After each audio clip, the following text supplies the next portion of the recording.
Hi friends, ஒன்றா இருக்க கற்றுக்கணும் சீரியலில் இன்றைக்கி நாளைக்கான எபிசோடு பார்க்கலாம். புதுசாக பார்க்குறவங்கள அந்த சப்ஸ்கிரைப் பண்ணிக்கோங்க, லைக் ஹைப்பு கொடுத்து விடுங்க. வாங்க வீடியோக்குள்ளே போகலாம்.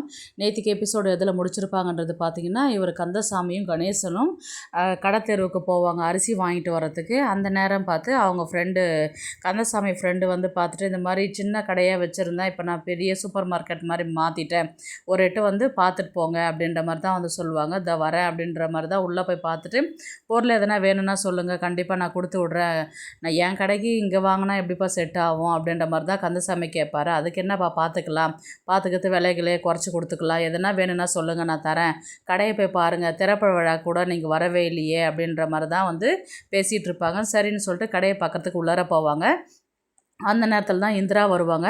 இந்திரா வந்து பார்த்திங்கன்னா, எனக்கு ஒயின் பாட்டில் வேணும், இந்த பிராண்டில் தான் வேணும், நான் எப்போவுமே இது தானே வந்து வாங்கிட்டு போவேன், நீங்கள் ஏன் இப்போ மாற்றி தரீங்க அப்படின்னு கேட்கும்போது, அது இல்லைம்மா இப்போ ஸ்டாக்கு, முதல்ல இது காலியானதான் அதை பிரித்து வைப்பாங்க, எனக்கு தெரியாது, எனக்கு அதுதான் வேணும். ஏம்மா கஸ்டமருக்கு தானம்மா வாங்கி போய் கொடுக்க போகிறேன், அதுக்கு எதுக்குமா இந்த அலப்பறை அப்படின்ற மாதிரி. கஸ்டமராக இருந்தாலும் நம்ம ஒழுங்காக வாங்கி போய் டெலிவரி பண்ணணும் இல்லைங்களாண்ணா, அதனால் கொடுத்து விடுங்க அப்படின்ற மாதிரி தான் வந்து இவங்க பேசிக்கிட்டு வாங்கிட்டு போவாங்க. உடனே கந்தசாமி வந்து இந்திராவை பார்த்துட்டு, கலியுகம் முத்தி போச்சு, பொண்ணுங்கள்லாம் இப்போல்லாம் குடிக்க ஆரம்பிச்சிச்சிங்களா, அதுலேயும் இந்த இடத்துல இதெல்லாம் விற்கிறானுங்களா அப்படின்ற மாதிரி தான் வந்து இவர் கந்தசாமி வந்து பேசிக்கிட்டு இருப்பாங்க. அதுக்குள்ளே இந்திரா என்ன பண்ணுவாங்க, அதை வாங்கிட்டு சீல் போட்டுட்டு நல்ல ஸ்மெல்லு, நல்ல பிராண்ட் அப்படின்னு சொல்லிட்டு பார்த்துட்டு போயிட்டு பில்லு போட்டுட்டு கொண்டு போய் பேக்கில் வச்சுட்டு அங்கேருந்து கிளம்பி போவாங்க. வெளியில் வந்து கந்தசாமி இவர் கணேசன் வந்து ஃபோன் பேசிக்கிட்டு இருப்பார்.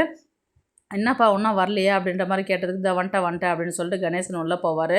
நீ வரும்போது பார்க்கலையே, நீ ஃபோன் பேச ஒரு வெளியில் போயிட்டா, ஒரு பொண்ணு வந்து பார்த்தோன்னா ஒயின் வந்து வாங்கிட்டு போகுது, அதுலேயும் அந்த சரக்கு தான் வேணும்னு கேட்டு வாங்கிட்டு போகுது, ஆம்பளைங்களே கேட்குற இந்த காலத்தில் கூச்சப்படுற விஷயத்துக்கு பொண்ணு வந்து ரொம்பவே வெளிப்படையாக வந்து தைரியமாக வாங்கிட்டு போகுது அப்படின்ற மாதிரி தான் வந்து பேசிகிட்டு இருப்பாங்க. யாருப்பா அந்த பொண்ணை, நான் பார்க்கணுமே, அது இப்போ தான் நீ இப்போ ஃபோன் பேசிக்கிட்டு இருந்தல, அது கிளம்பி போச்சு அந்த பொண்ணு, மறுபடியும் வந்தால் காமிக்கிறேன் அப்படின்ற மாதிரி தான் வந்து சொல்லுவார்.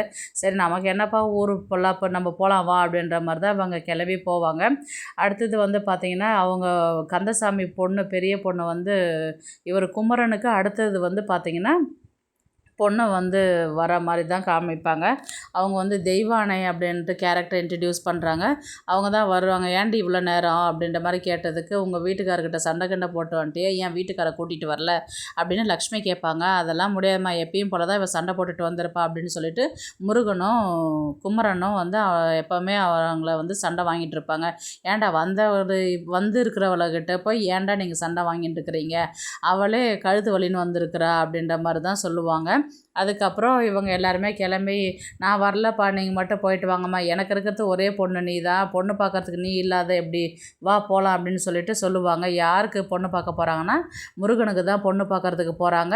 நேற்றுக்கு பேசிக்கிட்டு இருந்தாங்க இல்லையா, கணேசனும் கந்தசாமியும், இந்த மாதிரி முருகனுக்கு வயசாகிடுச்சு, இந்த மாதிரி கல்யாணம் பண்ணி வச்சா பொறுப்பு ஒன்றும் அதிகமாகிடும் அப்படின்றதுனால பொண்ணு பார்க்குற சீன் தான் கூட்டிகிட்டு போவாங்க.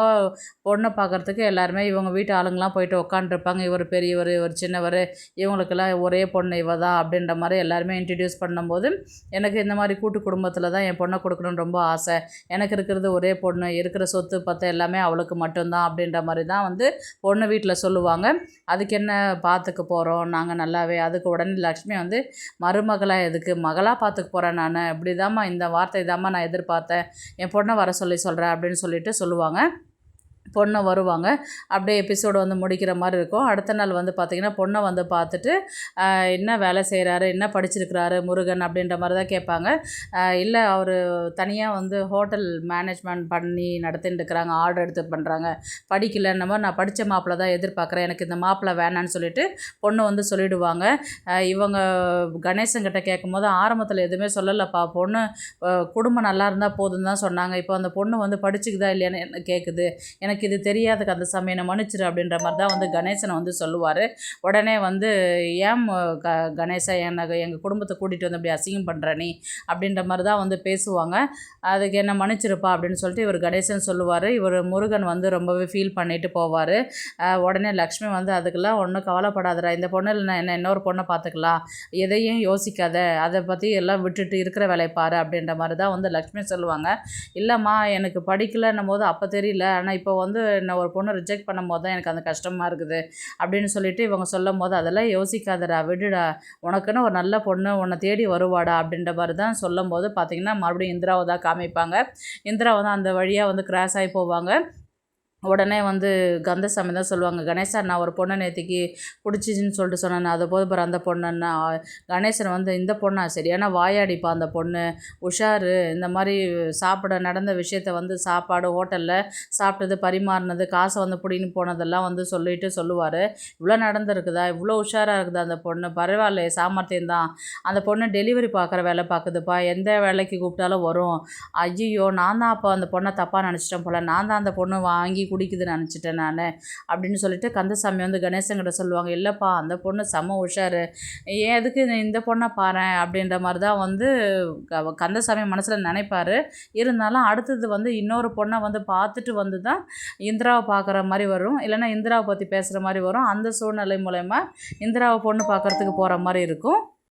அடுத்தது வந்து குமரன் வந்து சரஸ்வதி செயினை வந்து ஃப்ரெண்டுக்காக கொடுத்துருப்பாரு இல்லைங்களா, 35,000க்கு கொடுக்க சொல்லி, நாளைக்கு பொண்ணு பார்க்க போகிறாங்க, அந்த நகையை எப்படியாவது மீட்டுக்கிட்டு வாங்க அப்படின்னு சொல்லிட்டு சரஸ்வதி வந்து சொல்லியிருப்பாங்க.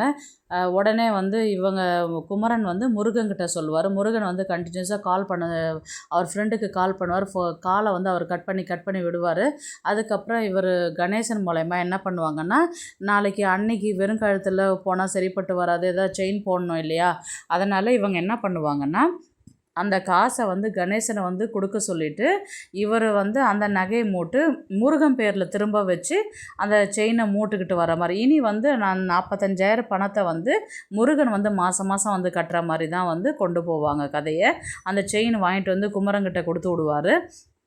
எதுக்கு கவலைப்படாத, நான் எது இருந்தாலும் என்கிட்ட சொல்லு, நீ பாட்டுன்னு தனியாக எதுவும் மேனேஜ் பண்ணாத அப்படின்ற மாதிரி தான் வந்து இவர்கிட்ட சொல்லுவார். சொல்லி முடிச்சுட்டு அதுக்கப்புறம் இவங்க நகையை வாங்கினதுனால குமரன் வந்து முருகனை கட்டி பிடிச்சி என்னை மன்னிச்சிடுறா, இனி வந்து நான் அந்த தப்பை மறுபடியும் செய்ய மாட்டேன் அப்படின்ற மாதிரி தான் வந்து சொல்லுவார்.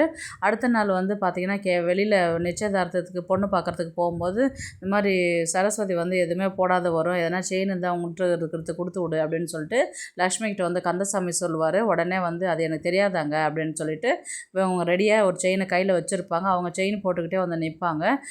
எப்படி செயின் போட்டுன்னு இருக்கிறேன், நைட்டே மூட்டுட்டு வந்து கொடுத்துட்டாராத்த அப்படின்னு சொல்லிட்டு இவங்க சரஸ்வதி சொல்லுவாங்க. அப்படியப்பா நல்ல விஷயம், நல்லதாக போச்சு. ஏதோ இவர் வந்து நான் என் மூக்கில் முருகன் தான் மூட்டாரு அப்படின்னு சொல்ல வரதுக்குள்ளே முருகன் வந்து அண்ணா அப்பா கிட்ட எதுவும் சொல்லாத விட்டுடு அப்படின்ற மாதிரி தான் சொல்லுவாங்க. என்னடா ஏதோ சொல்ல வந்தேன், இல்லை இனியை வந்து இந்த தப்பு பண்ண மாட்டேன்னு சொல்ல வந்தேன்பா அப்படின்ற மாதிரி தான் வந்து குமரன் வந்து சொல்லி மழுப்பிடுவார். எது வந்தாலும் சூதனமாக உஷாராக நடக்க கற்றுக்கோ அப்படின்ற மாதிரி தான் வந்து அவர் சொல்லிவிட்டு அங்கேருந்து கிளம்பி போகிற மாதிரி தான் இருக்கும்.